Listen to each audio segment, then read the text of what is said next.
You only been in the business for about a month, and Right. there's no analysis paralysis going on with you. No, not anymore. Not anymore.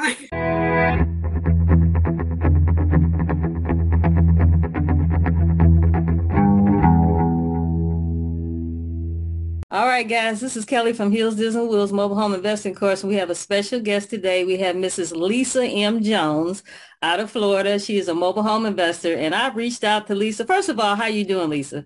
I am great. I am great. I am so happy to be here with you. Thank you so much. I know I I, thank you, but really, thank you so much for yeah, wanting I to spend appreciate. some I time with appreciate. me. Yeah. Because Lisa, you killing the game.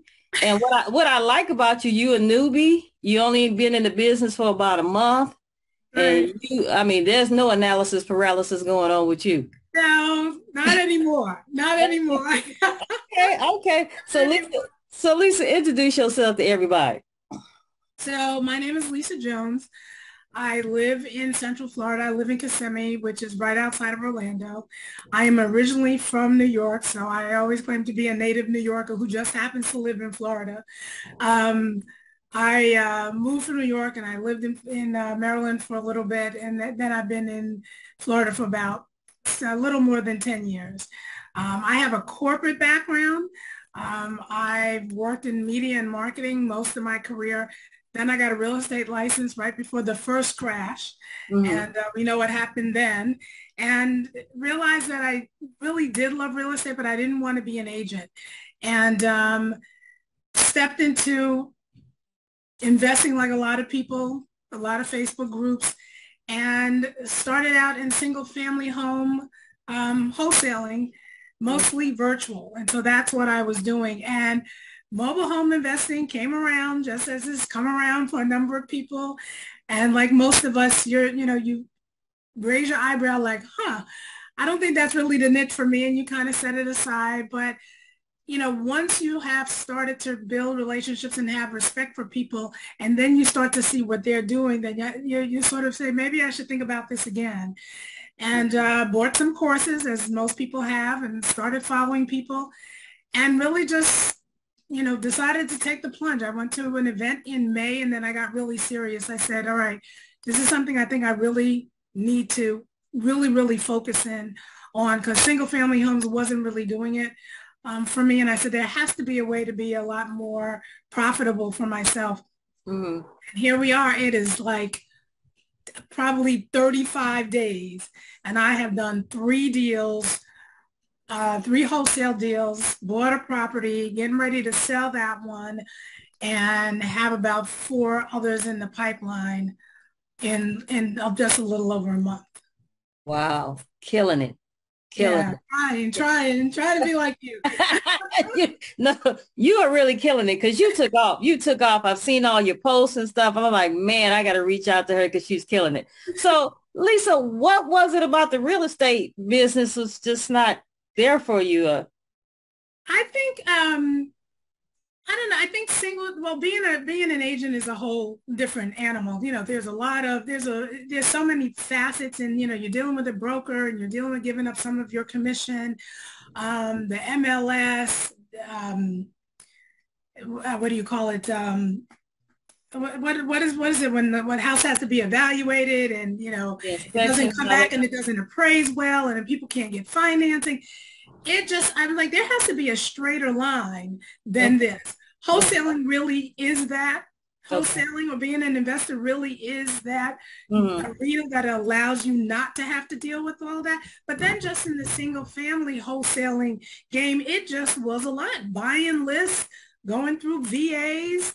I cannot even tell you how much money I have spent in trying to be profitable as an investor.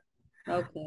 This has been the shortest trajectory I cannot tell you that I have ever experienced in my life. Okay. And I'm here to tell anybody, if you if you've thought about it, stop thinking about it, because like what everybody else says, it is true beyond truth.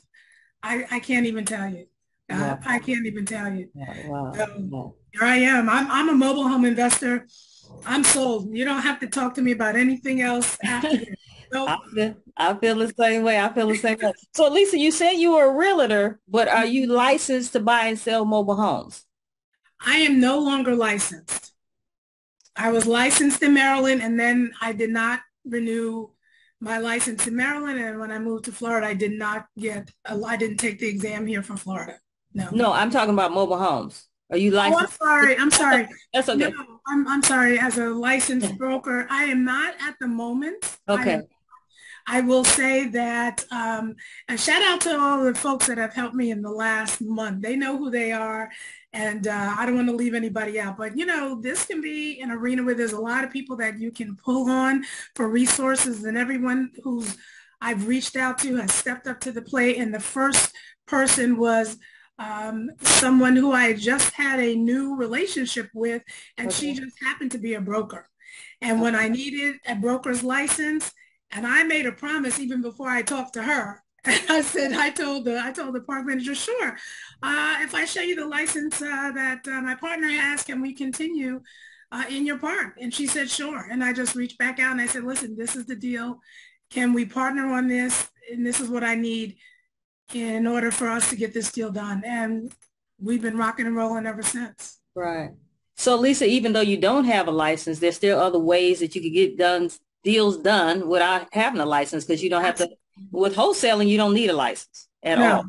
you This don't is need a license. it's just You when you're don't. buying and holding, that's when the issue might come along. But you know, Right. Or in this instance, it was a park that it was a corporately owned park.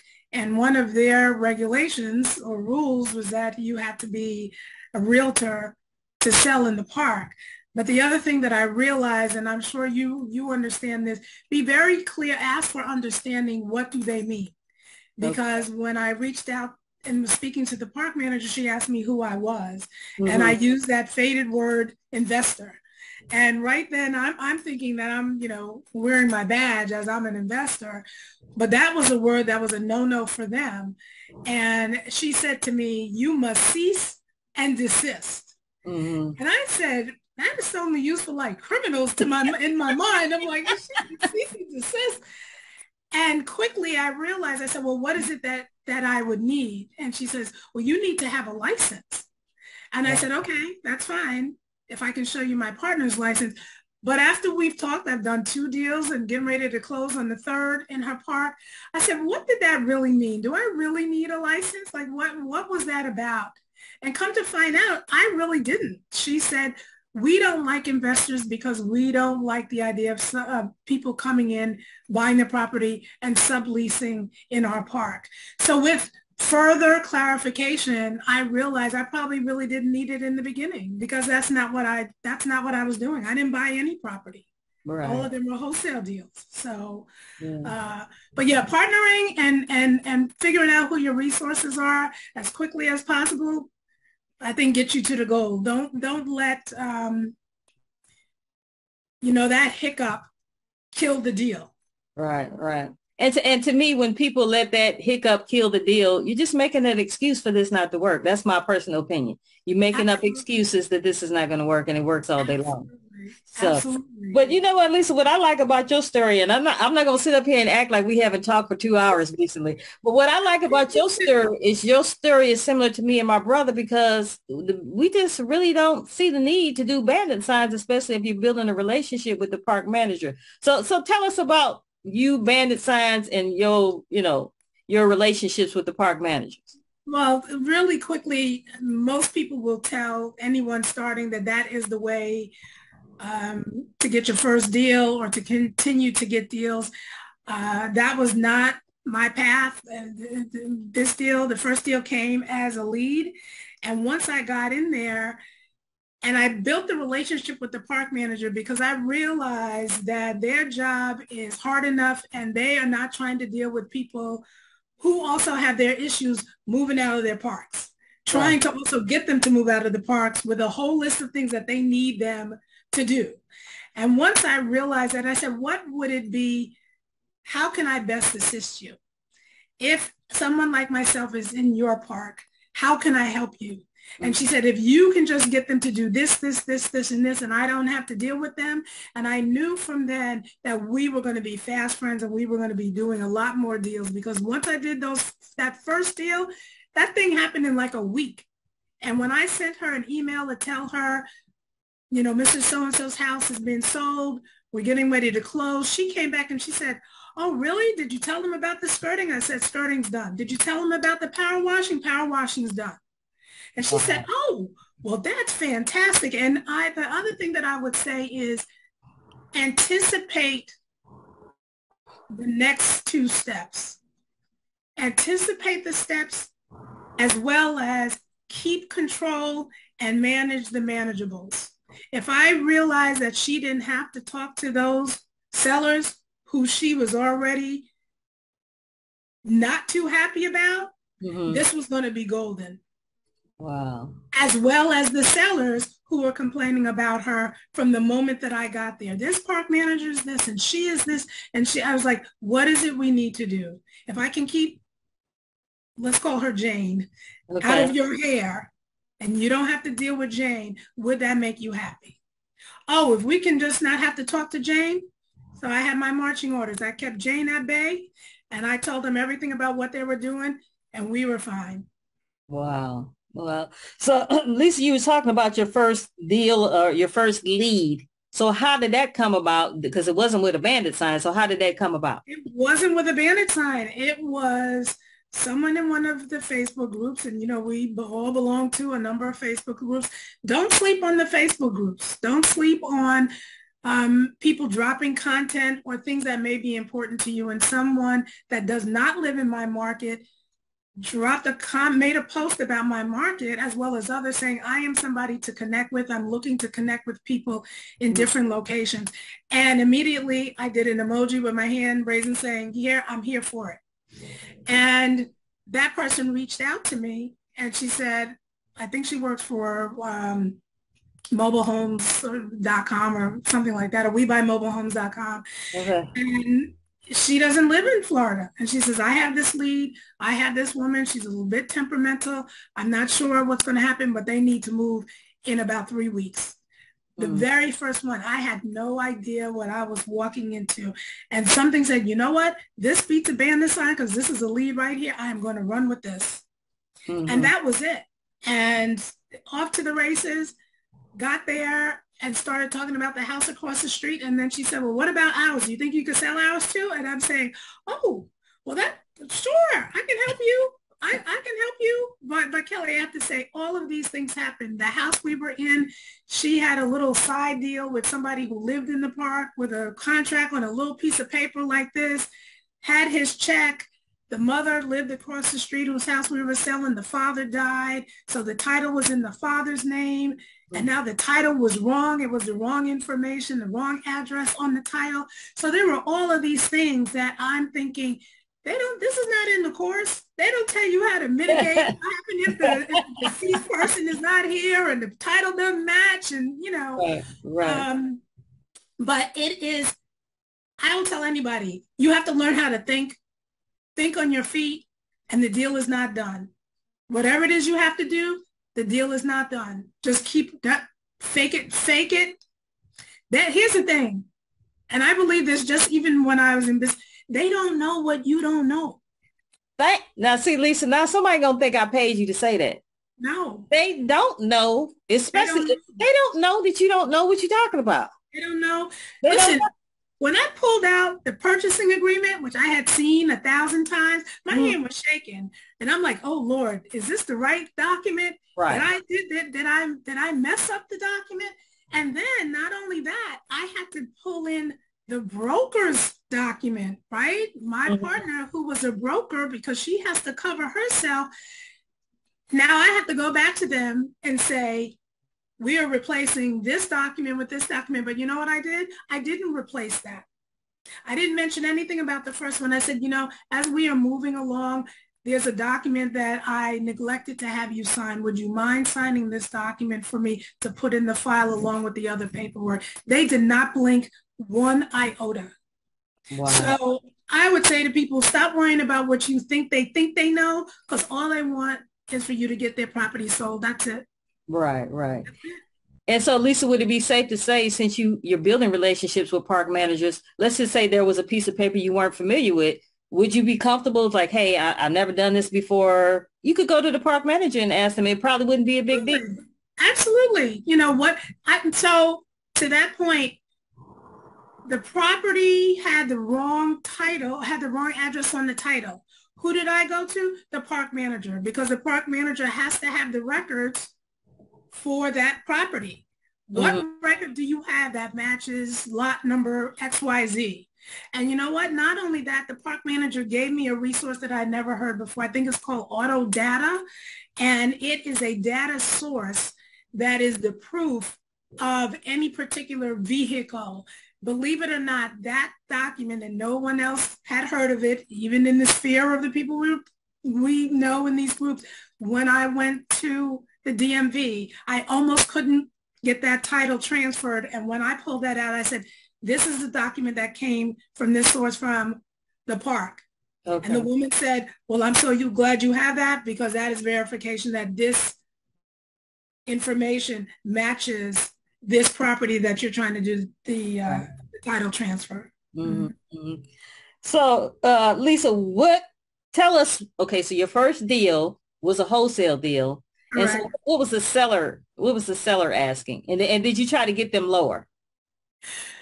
The seller says to me, all I want is $4,000 for this property. Now, this was the mother's property. Okay. Then I'm in the house with his wife, right? So this is the son. So when I meet the son, and the mother's house was really, very sweet, very well maintained. His house needed a lot more work. He had that under contract with one of the neighbors, as I said on the piece of paper, for Mm-hmm. $3,000. Mm-hmm. And he said, that's all that I really want. And I said, okay, that's all that you really want? Okay, let's see what we're going to do. You want me to tell you what I sold him for? Yeah. I sold the mother's for 7,500, and I sold his for 8,000. Wow. So Now that's a mine, nice little spread. That's a nice little spread for something that you don't even own. that's something for you to, that's for something that I did not own. And remember that first one, I had a referral fee to pay, and Mm-hmm. I had the broker to pay. So I had two other people partnered in on that first one, and Mm-hmm. I still walked away with a nice Chunk of profit, change. chunk Mm. of change. Right, right. Second one, we didn't have the referral, but I still had to pay the broker. And I still walked away with a nice piece of change. I mean, if you want me to tell you, I'll tell you. But the idea that I not only doubled their money. Now, you can tell me what you think about this. We've had this conversation, in I just could not just hand him $4,000 when I made twice as much for him. Right. That's just me. You Mm-hmm. know that there are many people that will say the seller only wants five and I made $10,000. Now, that doesn't mean that I won't do that In the future. going forward. In the future. Uh-huh. It, Uh-huh. it, it just, I think, I'm telling you, I was just so surprised. I was really just so surprised that I was like, How quick and easy it was. and easy it was. Mm-hmm. It was quick and easy. But something else that I did, and nobody taught me this. When people were, and so I put it on Facebook, I put them on the contract. I put the deal on Facebook Marketplace. That was it. I didn't even get to Craigslist. It was all Facebook Marketplace. By the time I woke up the next morning, I must have had 20, 30 hits, on my phone. I was just like, oh, wait a minute. This is legit. When can I come? When can I come? This is what people were making offers. So what I decided to do is I created a little bit of a competition. When I set the date for the open house, I went back to to that list and I said, there have been bids over asking. Please bring your best and highest offer. I posted that deal for 9,000. Mm-hmm. When people can, I sold it for 14,000. Wow. Look So at you. I created this sense of urgency, and that if you really wanted it, we're not talking 9,000. Nobody offered me 9,000. Wow. Nobody. Because I already said that somebody already offered over asking. And I did that same thing on the second property. Mm-hmm. Mm-hmm. Same thing. Wow. I, nobody told me to do that, but it Yeah, you worked. did it. You did it. You did it. So, Lisa, explain to us the referral fee. So the referral fee, it wasn't a joint venture you were doing with this person. This person just said, hey, Lisa, if you want this deal, here it goes. And so, How did what that was happen? that? Right. Yeah, what was So that? for so that person apparently she gets deals, and I didn't really go into it as much. And she said, um, I will have deals in certain marketplaces and I will find someone that I will offer it to. Do you want to run with this deal? And it was $1,000. And it really, and she said, I really believe sort of in a gentleman's, handshake. We didn't Mm-hmm. sign a contract or anything. And she said, I'm just doing it, as goodwill and in good faith. And I actually said, as long as you just keep me in the loop in terms of the deal. And that's what I did. And after that, I got my money. I said, how do you want to be paid? I sent it to her in the Zelle. Then she sent me another deal. Look at that. Look at She that. sent me another deal. So I'm working on a land deal, Wow. which this was only the first one. And she Mm-hmm. said, well, what do you think about land? I said, send it to me. Let's see what happens. Mm-hmm. See what Wow. happens. Wow. So, Wow. then I sold the second one. So I sold the mother's house. And the broker said to me, my friend who's the broker, I was anxious because these houses were right across from each other. But the one thing she told me that was really, really smart, and maybe if I was more seasoned, I might have done it differently. But she said, do not try to do open houses and, mix these businesses, these properties are what you're doing together because they're too close and you only want to deal with one set of buyers for one property at a time. Do not, that was the best advice, even Mhm. though this place is like an hour from me each way. Okay. And you're trying to mitigate your traveling and everything, but it was the best advice because it would have really gotten ugly. People wanting to go to the house across the street and people talking. Just deal with who you're dealing with, that one property in that one location. That's what I Mhm. would, at least for me. So it Mhm. worked out fine for me. But Lisa, let's just say hypothetically somebody said, well, I don't have this type of money for the first home. And then you have a cheaper home. You wouldn't go Right. across the street for that? Absolutely. Well, Uh, what I did, because there were people who also knew that the first home I was selling was somehow connected to the people across the street. mm-hmm. And again, as I said, you control what you control. And Mm-hmm. I believe whatever you tell someone, either they're going to listen to you or they're going to go someplace else. And Mm-hmm. I said, yes, we are selling that property. However, we are not at that point right now. And we have a scheduled open house next week. If you'd like to come see that one and talk to me privately, then we can do so. And it worked like a charm. Nobody said, well, I see the lady across the street. Nobody said anything like that to me. Wow. Okay. And some of those same people came to the open house the following week. And they said, well, what happened to this house? I said, well, this house sold. I said, but you're here to talk about this one, right? So let's talk about this one. In other words, stay focused. Stay focused. Stay focused. Don't pull me across the street. We're not going across the street. Nope. Going across the street. So Lisa, we talked about the referral fee. So what was the broker fee? So in order to and explain to everybody what brokering the deal is. So and what was that fee? So when someone is a mobile home broker, they have a license, right? They are licensed and certified. Every state is different. It is sort of similar to being an agent or a broker, Mm-hmm. but again, there's some nuances that are slightly different. Because she has a license, she could very well come. She could have told me more money. I don't know.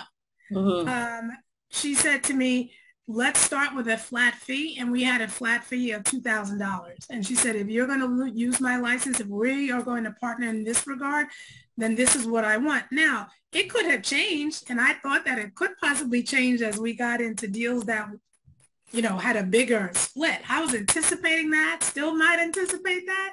Okay. But going into these first two deals, I was like, if I don't have this, I'm not going to be able to do the deal. That is also the reason why I push for a higher sales price. Right, That's right. the other reason why I created a bidding war, because at the 9,000, I was not going to walk away with a decent profit because 3,000 of that came off the top. Mm-hmm. But do the math.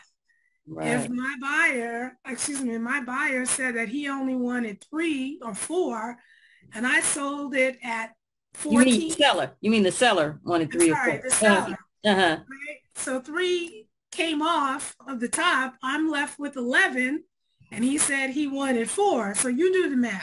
Yeah. Yeah. Right? Now I gave him more money than that, Mm-hmm. but I said I cannot be. I can't sell this at 9. And really, and even after analyzing the market, I marketed for too little bit of a price. Mm-hmm. But I actually believe that might be the better way, because I didn't have too many people were bidding for what they wanted. I didn't have people saying, oh, well, 20,000 is too high, so let me give you 15. People were going the other way. Wow. I Nice. don't know if that would happen all the time, but that's Mm-hmm. what happened Mm-hmm. with these two, and actually the one I'm closing tomorrow. Same thing. Mm-hmm. Okay.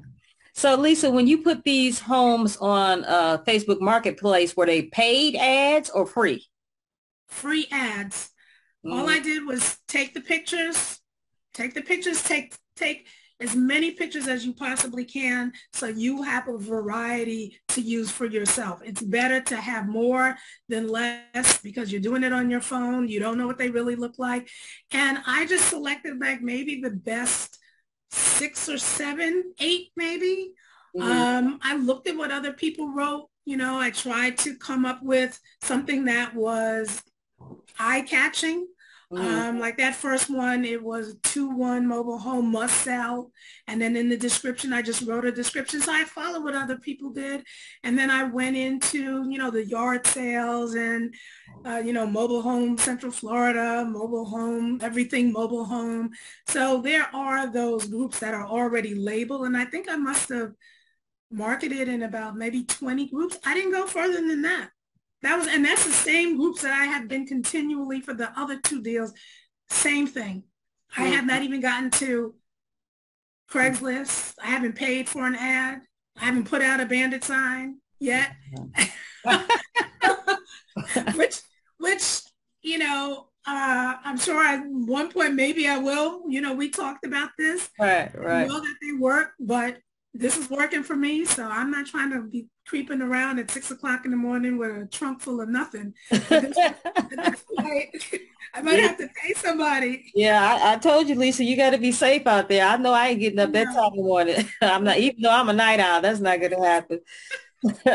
So anyway, Lisa, how do you guys go about closing the deals out there in Florida? You go to the DMV and, what about the taxes and all that kind of stuff? How does that work? So closing the deal, we have the purchase agreement with the seller. The buyer says that they're interested in the property. Meet with the seller and the buyer with a bill of sale that I've already typed up. I already highlight and write in as much as I can so that people are not trying to figure out what they need to do. Um, the bill of sale, and I asked the seller in the beginning, do you have a title? I Hmm. don't wait, because that becomes a bear, as most people would know. I don't tell me you have it. No, I need to see it before we go any further. Ask about any liens, blah, blah, blah. Now, what I did, I was the power of attorney, because the first home, the seller was an older woman. So she Hmm. couldn't go to the title company. Let me say this. Some people don't go to the title company with the buyer. I've heard this. They just give the buyer the title. Hmm. But to me, that's my guarantee to my seller that that buyer has transferred that title in their name. Make a copy and send it to them or give it to them. So you asked about the taxes. Um, the buyer is going to pay the taxes on the home. Hmm. They're going to pay the tag fee. They're going to pay, there's 3 things and I just forgot. It's the taxes, the medallion. Help me, Kelly, and there's something else. I forgot what the other thing Well, is. we don't close deals like that in Don't Texas. close deals like that. No, we don't do it like that. There are Uh-uh. like three things that the DMV will require. But here's the other thing that I've done after the first one. I will call the DMV just as a courtesy to my buyer to say, on this property valued at this amount of money, Uh-huh. what will be the anticipated taxes and tag that the new buyer will anticipate? So that when I tell them once the deal is done, this is what you are going to have to do. Mm-hmm. Mm-hmm. And that it didn't bite me. It didn't bite me. But my buyer on the second deal did not close because he wigged out over the taxes and the tag. Although I really believe that was not really the case, but that was the icing on the cake. Or that was his excuse. Yeah. So we didn't close because of that. So it Mm-hmm. is very true when they say closing day is Monday, Friday. We were 1 hour before we closed.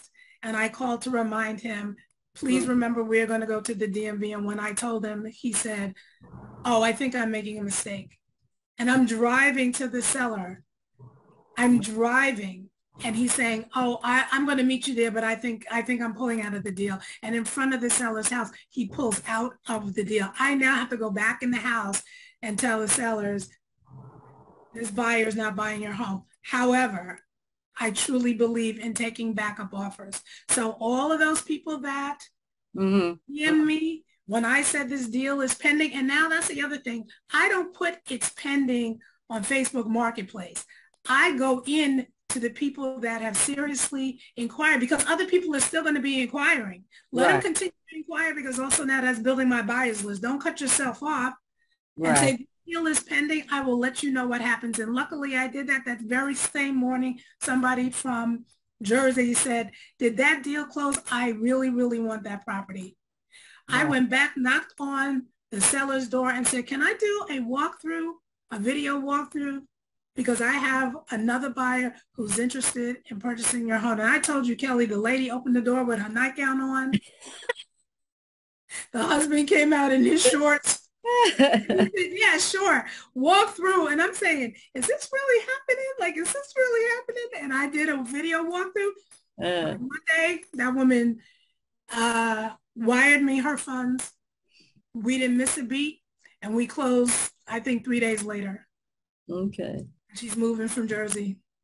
Mm-hmm. So, Lisa, you think this would have played out differently if you would have got earnest money from the first buyer? Or do you not earnest money, you're not collecting that or what? It, they happen. That is a lesson learned, I think. Mm-hmm. I Mm-hmm. truly think that is a lesson learned because unlike single family, this happens, 3, 4 days and someone saying, I'm going to bring you. Well, can I back up a minute? Sure, go ahead. I think I got a little jaded because the first buyer, the first home, we did the open house on a Saturday. The Mm-hmm. gentleman was so anxious. He met me there, I think on the Monday, and he brought the money in a box, like the bank uses for coins. He Right. got a car with $14,000 in a box under his Wow. arm. And I said, oh, people do bring you money in a paper bag. Right, right, they do. And I think I got jaded of the speed of this that Mm-hmm. I didn't think with that second deal to require an earnest money deposit. And I Mm-hmm. think you were very right. That would have mitigated all of this because if he knew that he had to put down $3,500 Right. or $2,500, he would have been a lot more clear. Was this the property for him or not? So that was a lesson for me as Right. well. Right. But it still worked out. I was just trying to figure out what It was still going on with worked that out. arrangement. But Okay. I tell you, so the deal I'm closing tomorrow, they didn't do an earnest money. I mean, I have to tell you, they hounded me so much because of paperwork and things like that. And, Mm. getting their application approved with the woman was almost in tears when we couldn't get the application done. And she was like, I want this so bad. Please don't think that we're stupid. We're trying to get this done. Please, please don't take it as such and go sell it behind my back. I mean, I almost had to promise her my firstborn child. I was like, it Yeah. is okay. It's fine. Wow. And, so I don't know. I'm not sure. Do you take earnest money deposit? Yeah, I don't know. I take earnest money, and I love when you back out. Oh yeah, I'll take it all day long because I'm keeping it. And I I'm think keeping it. that's a rule. I don't think Yeah, I should go with my gut with that because yeah, this is not a gut game, right? yeah, This yeah, is not a gut yeah. situation. Yeah, if you are you wasting my time, I'm gonna hit your pocket bad. I'm gonna hit it hard. Correct. Yeah. You're So right. I'm not gonna work for you if you're not gonna give me no earnest money. You're If right. if I was a realtor, you know what I'm saying? Just because it's a mobile home is now it's different. No, you gotta show me that we're working together. That's what you Exactly. saying. But You're right. You're so very back, but you did a wonderful job. But back to the power of attorney. So you got the power of attorney with the seller in order that you could transfer the title with the buyer. So was that paperwork notarized, or how did you go about doing that? No, it is not notarized here. We don't need notarization in Florida. Ironically, I'm a notary. Of course, I can't notarize my own Exactly. documents, but I You, do you know. can't, you can't, Lisa, but you be in jail. I had to put some money on your books. You I'm can telling do you, I it could. You're very right. I could. now. But it's not required here. And Uh, so it is one simple form. You're putting the title and the property information. You're getting, their information. They hereby give you authority to make a transaction on that property. You take mm-mm, that to the DMV and that's it. That second property, here's something that's interesting. Here's a lesson. mm-hmm. They do not take DocuSign documents, excuse me, a DocuSign power of attorney signature at the DMV. But they will take, we can use a DocuSign contract Okay. or a property sale or a bill of sale. I thought that was very ironic after I spent an hour going back to the DMV and the lady said to me, you can't use this. I was Wow. like, what? She says, no, the power of attorney must be signed. It must be the original signature. So on that second house, I had to email the buyer, have her print it, sign it, and send it to me. And so actually I'm doing that title transfer tomorrow when I go to do the final bill of sale for this third house. Mm-hmm. So Lisa, is there an issue with the buyer and the seller ever meeting each other? So the ish only well, you know what? Let me just say this. I would have thought it would have. So in the beginning, that first home, they never met each other until it was time to do the paperwork with the bill of sale. Okay. Um, the one thing that was interesting, and I think I mentioned this, is the buyer brings you a handful of cash and the seller sitting across from you. Now, you have to give the seller their money and you're keeping your money. And I'm Right. thinking, how am I going to finesse this and not seem awkward? Well, I quickly opened up that lid and just try to count as easily what I was going to give him. I packed it like this and I reached over to the sofa and I gave him his money and he never said a word to me. He Well, never said a word to because he me. knows you're not doing that for free. So, Sure. and that's what I think that's another stumbling block with people who are new in this profession. They're like, oh, well, they're going to know I made $5,000 or $10,000. But the end result is they got a mobile home and the seller sold a mobile home and the buyer gets a mobile home. So they're not really tripping over that. Now, if it was something ridiculous, I'm sure they'd be like, hey, what's going on? But Correct. do you ever get worried that if the buyer and the seller meet each other, that they're going to cut you out of the deal? I don't, so this deal that we're closing tomorrow, Mm-hmm. I built such a great rapport with the seller. Mm-hmm. And also, so she's under contract and she said clearly to me, this is how much I want. I could care less how much you sell it for. As Wow. long she said it. She said, I don't care if you make $3,000, $4,000, $5,000. I do not care. Whatever you have to do. We did one showing last Saturday Mm-hmm. and that wasn't enough. We had to do another showing. And I went with my gut and I said, listen, do you mind showing it to the people that are coming? And I made it a very short window. I said, please put them on the phone, give them 10 minutes and call me once they get there. Because again, How Mm-hmm. can I control it? Pull me back in and let me sort of take the reins. Because if I had to say that to the buyers, then I would have said that to the buyers. You need to call me once you have seen. But she called me. They Mm-hmm. were there for 10 minutes. And everybody was laughing and giggling. I said, oh, you're having a good time. She says, oh, they love it. They want to talk to me now because they want to put in an offer. I didn't have to do anything.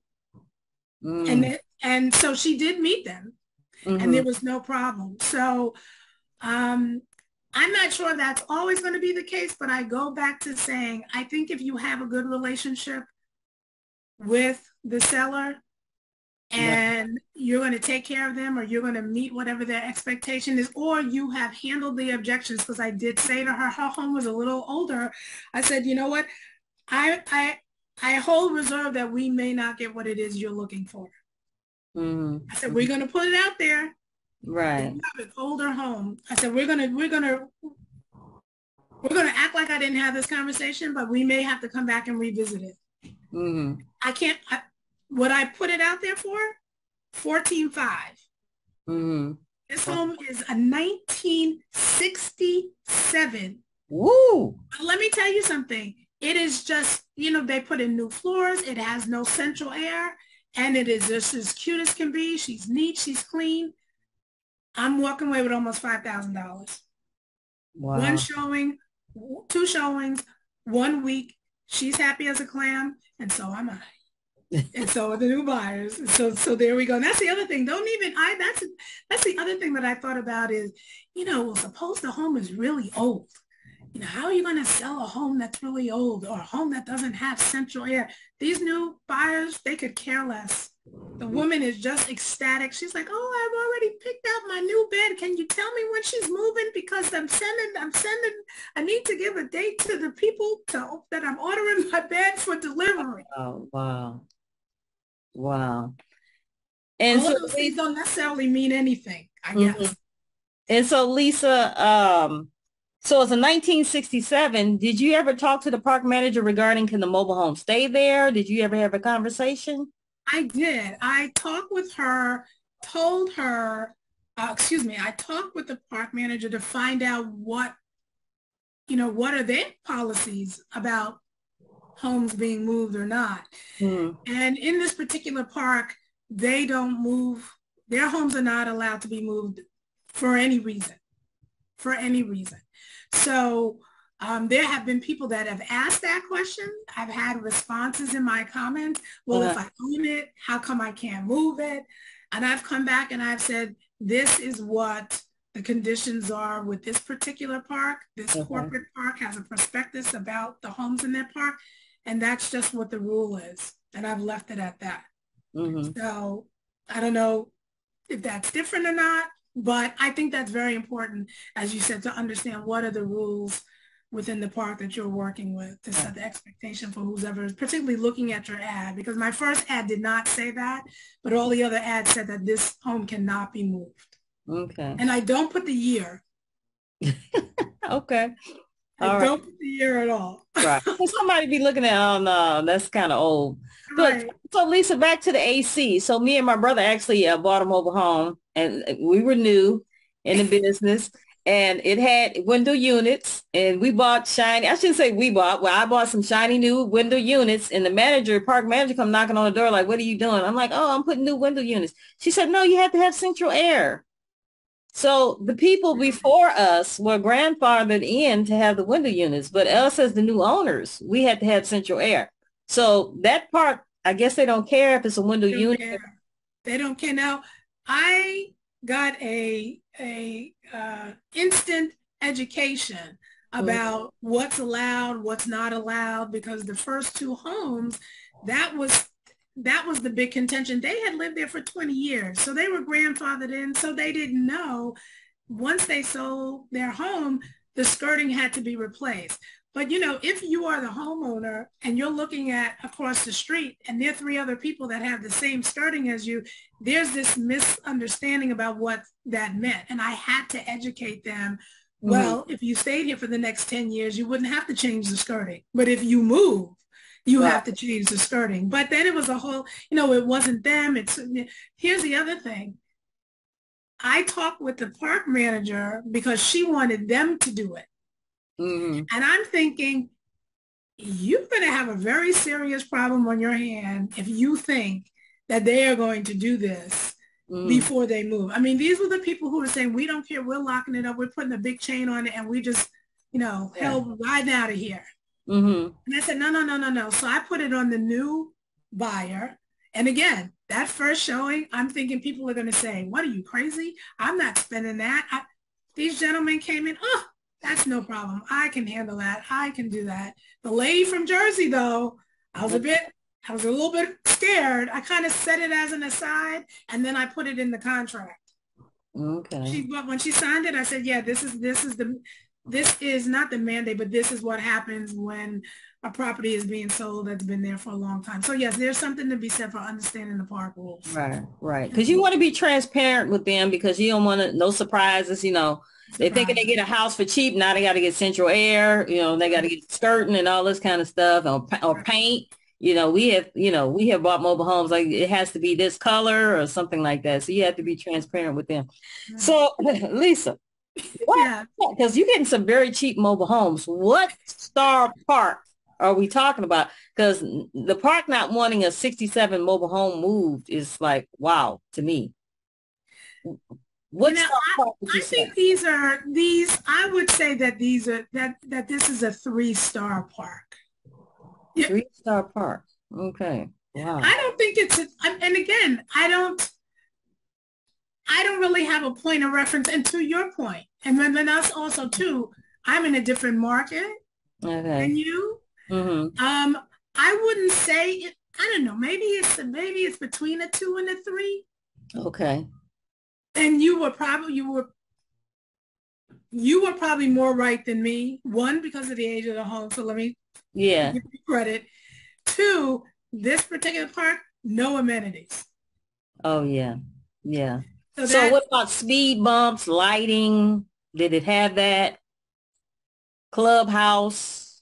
no clubhouse. I think that no, there's like a community rec Would room. you be safe driving there at night? I think you would be safe driving there at night. Oh, okay. All right. Well, not too bad.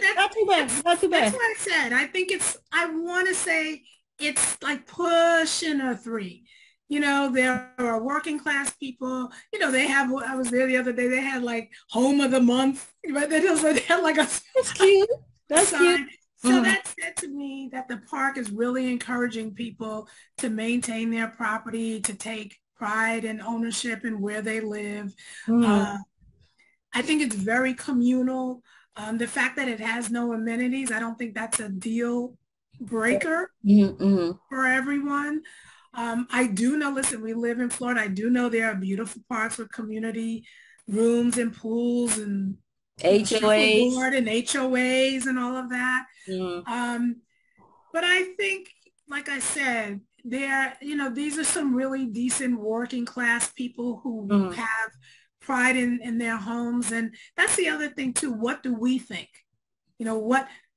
When we come into this niche, it's a very different mindset than single family homes, I got to tell you, because that first home that I walked into, meeting the wife to talk about the home across the street, I'm going to tell you, I was a bit afraid to sit down.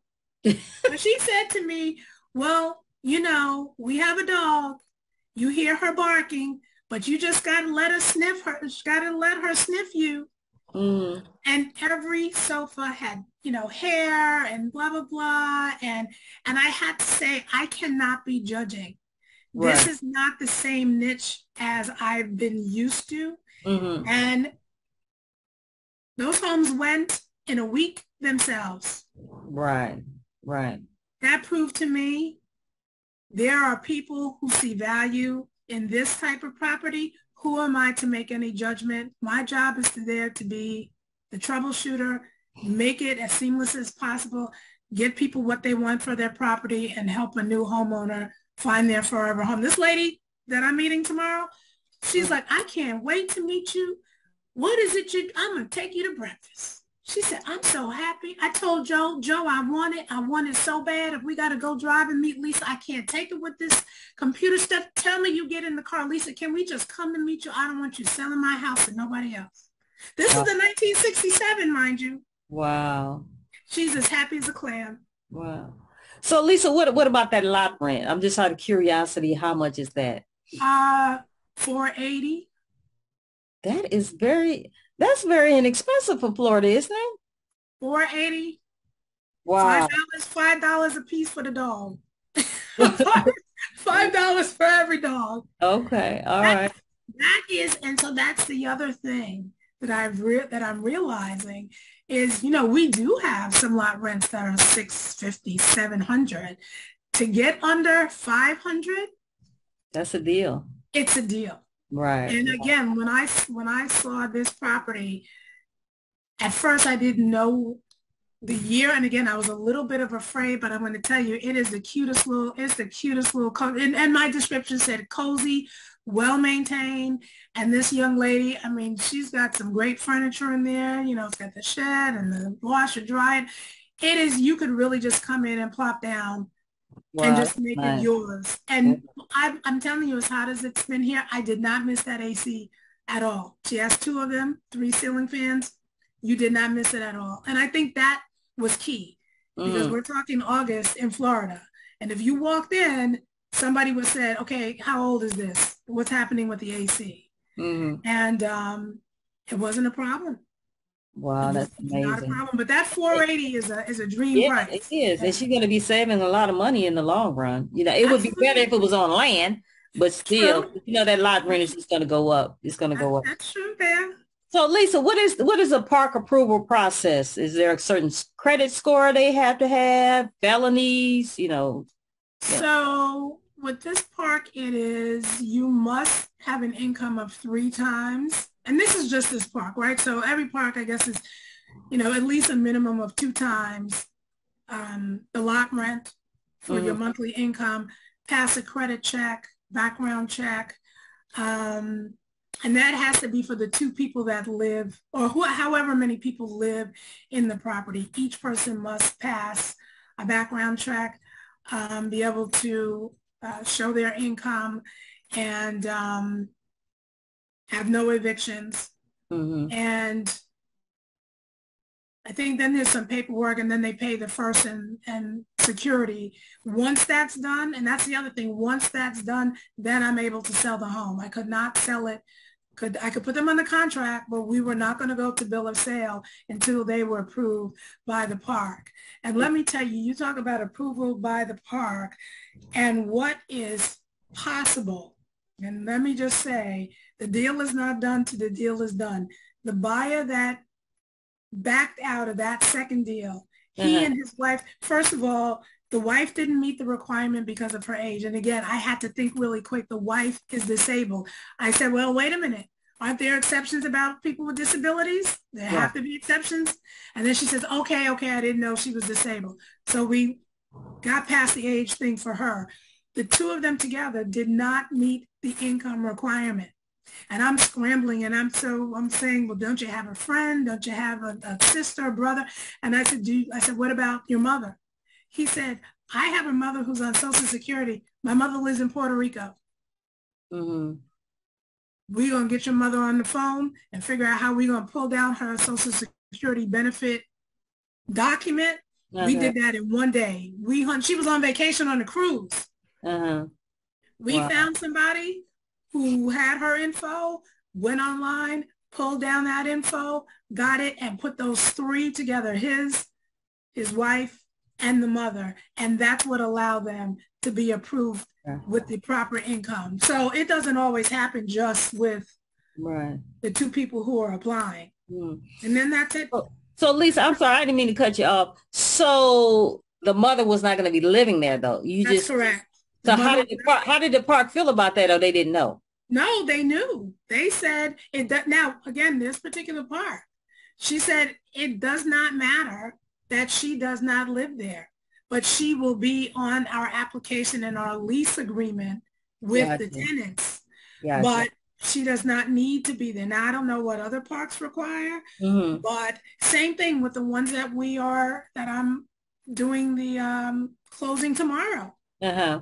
The two people did not meet the requirement because the husband had a stroke and blah, blah.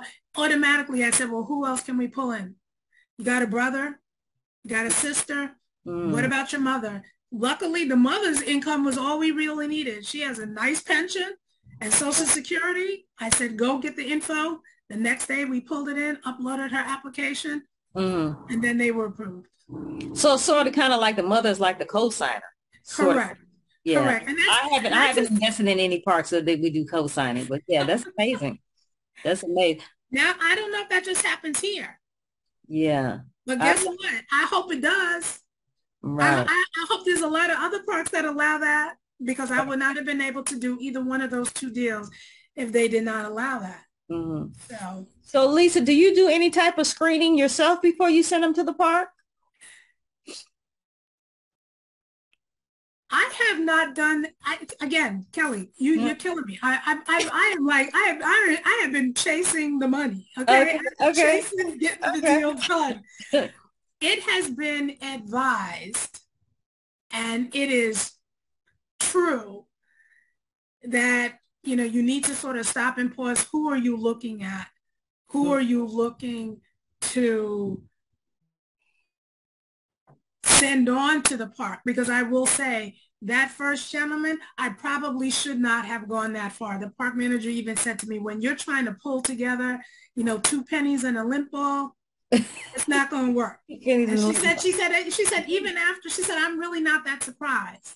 Mm. And that was a lesson also, who is coming, who is saying, what is it that, so now what I do, if someone has hit me back in my DM, Mm. I will say, are you working? What type of a job do you have? How long have you been there? And can you show me proof before I send you on your way to fill out the application? If you're not willing to do that and you have hesitation, you are probably not the person that Right, is going to make it through the process. right. So that was a red flag for me. You're right. Do my own screening. Don't waste my time. Yeah, because we got burned pretty bad. I mean, really bad one time where our first tenants, the SWAT team actually had to come and kick these people out.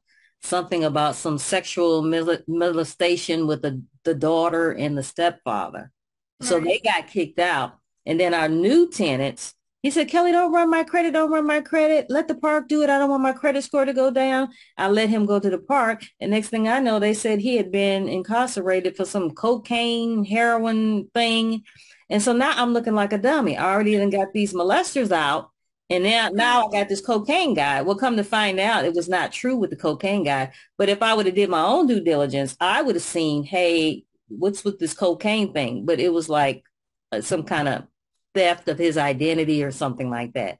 Well, Right. my park manager was looking at me like, really? And she called me in the office. I thought I was back in high school, you know. And then after we found out that the guy was telling the truth, I said, from that point on, I would always screen my own tenant. So I was just throwing that out there.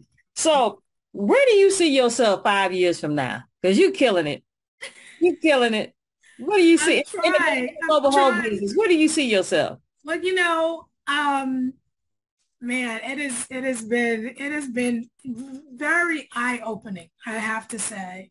Mm, And I really, there's a lot of people that want to be park owners, but I don't see it as that. I see for me that I may do some buy and hold. So yeah, in addition to the three that I've done and the one I'm putting under contract tomorrow, so I'm putting another one under contract tomorrow. mm, mm, I went ahead and bought one out mm, of state that I'm looking to put under contract in terms of a rent to own, fingers crossed tonight. mm, And so passive income, I think, is the way that I would go mm. as I continue. So I think I would still probably continue with wholesaling because it's Yeah, quick. I know that people want to do, right, fix and flips. I don't right. know. I like to I like getting the money, get in and get out, and then buy one. So buy some. I don't necessarily know if I want a park, but I think that I would use this money to leverage and feed into Airbnbs. So that's how I see it. This is a vehicle to move into a different product.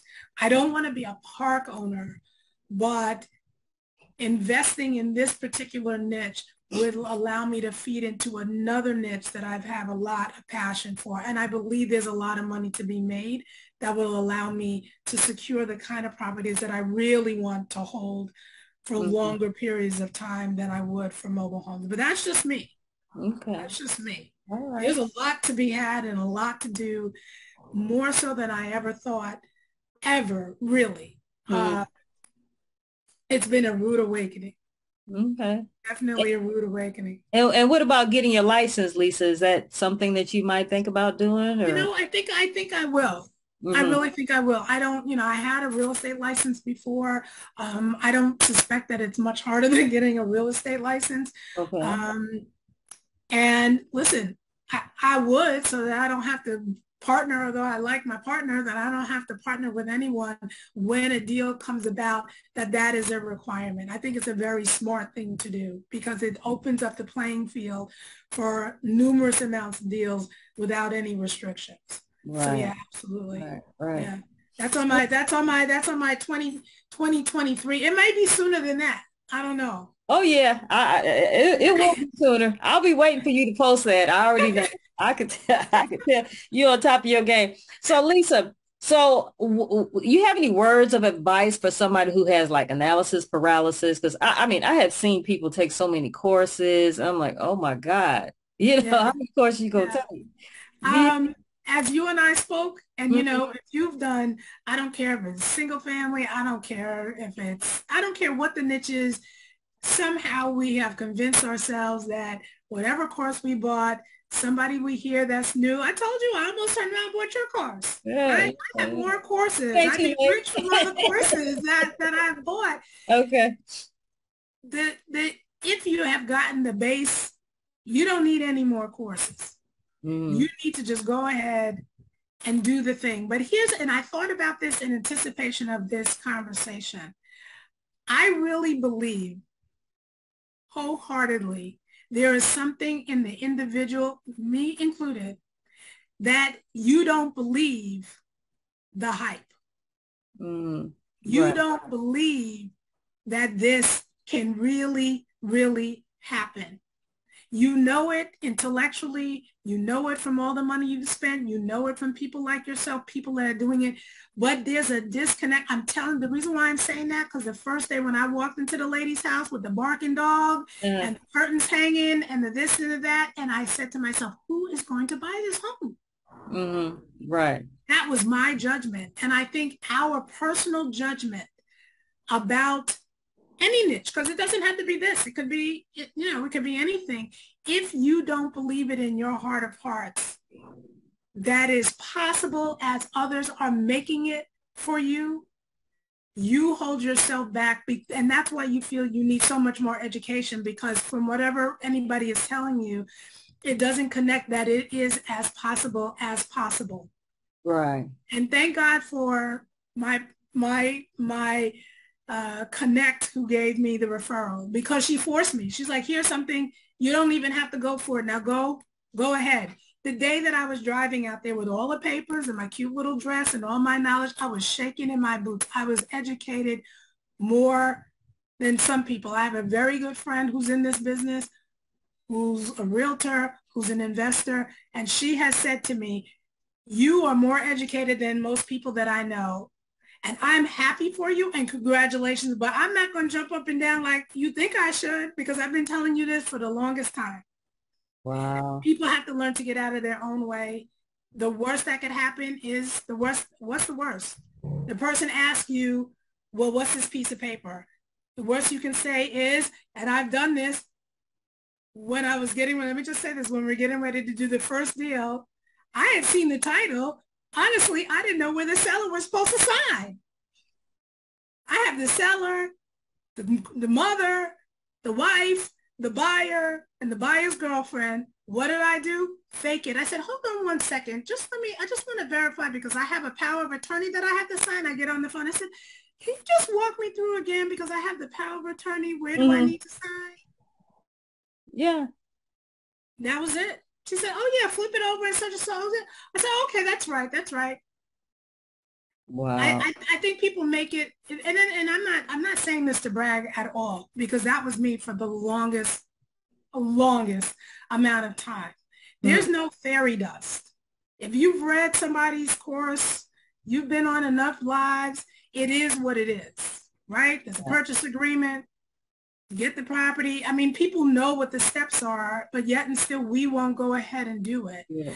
The other thing last thing I would say is we don't value our own gut. I know that that sounds simplistic. We're out here, people are out here saying, oh, I know what I'm doing, I'm smart. But really, we doubt ourselves too much. Right. And I think you need to put that doubt in your pocket, get in your car, take a And chance, go for it. I'm going to be 4 deals in, Kelly, in 31 days. wow. I made more than $11,500 Wow. in 34 days. Wow. Single Wow. family hadn't done that for me. Exactly. Single family didn't do that for me. And I'm just kicking myself that I waited so long to trust myself to do this. Right. So Because that's I what I could tell. advise people. Hmm? Yeah, I could tell you what's about to happen, Lisa, because I see the comment. Well, first of all, I contacted you. You posted, you did a deal. I said, congratulations. Then you did another deal. I said, congratulations. Right? But I could see the post, hey, where are you from? And I could tell people going to be contacting you. If it hasn't already happened, I already know that they going to be on your bra strap, girl. I already know. I But already know. that's the other thing. I think the beauty is truly if you, and my mother says this all the time, Mm, if you step out on faith, the universe is there to meet you. right, Let that resonate because as you just said that, you start, I'm posting, hey, I did my first, right, then I did my second. People, I mean, the comments kept coming and coming and coming. I cannot tell you since just doing that. And then I think I posted, I said, I'm going for my third deal. I think I said that. right, So I said, right, I'm right. doing 3 posts. I've had 4 different people reach out to me I where already I'm now doing partnerships with people who just happen to say, hey, I saw you. So that my other advice, don't underestimate that people are not watching you even in the small wins. right, Comment on the small wins because people are watching what you are doing and you may just be the person that they need in the market that you are in. right. And I'm like, how is somebody reaching out to me asking me to partner with them? How was a girl in Georgia saying, and why? Because I said I have a rent to own in Georgia. She's like, are you in Georgia? I need to work with you. I don't even know her. Right. I've seen it. I I said, don't know her. you about to blow up. You already blown up. You about to I blow up even more. I could tell it. be like you. I'm trying to be like you, Kelly. I'm I trying told my you I've been best. following you. I've been I'm trying following my you. best. I'm trying my best. So we have a Miss, I don't know, I can't pronounce the first name of Bingham in here. Yes, this You have is any Miss Kenya. questions? This is Miss Can you, Kenya Bingham. Miss Miss, Kenya Bingham is what's my going on, good Miss Bingham? friend. Miss She's my Bingham, you have any questions for your friend? I have no questions. Yeah. I'm just listening. Okay. All right. Is Miss Bingham in the business as well? Miss Bingham is a realtor. I am an investor. Yes, I She is an am. Okay. All right investor. then. All Yes. right then. All right. Yes. All Yes. right. So, Lisa, I greatly appreciate you coming on here. So how would somebody go about, and I'm scared to even say this, reach you because you're going to have an influx of people in case, they want to do a joint venture with you or something like that. How do they go about reaching you? Got a phone number or email or something like that? Yes. So I am on Facebook. My Facebook is so simple. It's Lisa M. Jones, like Lisa Marie Jones, Lisa M. Jones. My number is 917-693-8238. Yes, it is a New York number. And yes, I'm going to go get a Florida number soon. I need to get a second phone. But Mm-hmm. 917-693-8238. And my email is lmjones lmjones520 at gmail.com. lmjones520 at gmail.com. I am open to joint ventures. I am open to partnering with folks. I mean, I think this is a business where a lot of people can do a lot of things together. Um, I'm looking forward to helping others. I mean, again, I'm still wanting to grow, but just as other people have helped me, and whoever's listening to this, there's a lot of people in a lot of groups. Shout out to the folks that drop the knowledge. Shout out to the people that, you hit somebody up in their DM. Don't be afraid to DM somebody, even if you don't know them. Wow. That's what I have done. I have said, I've seen you in such and such a group. Do you mind? I have a question. If you have a moment, could you answer this for me? Because I think people are willing to help other people. Don't be afraid. Don't stay in that mode of saying you're a newbie. I still am. Everybody had to learn at some point, and either they're going to help you or somebody else is going to help you. But I have not done as well and been so happy if I was afraid to just reach out and ask other people to help me. Truly, so many people have been in my corner and have just come back and say, do this, do that. And I'm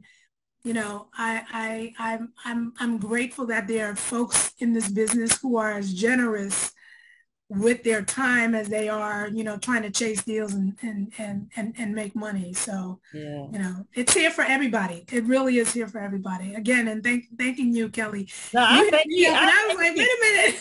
Because Lisa, we got on the phone for what I thought was going to be 15 minutes, and it was almost 2 hours. And I'm like, 2 hours. What's going on? Wow. I appreciate you, Lisa, coming on here. And I knew I had to hurry up and get you because you really about to blow up. You're already blowing up now. I said, let me get her now, because if I wait another month, she's going to be like, I ain't got time for you.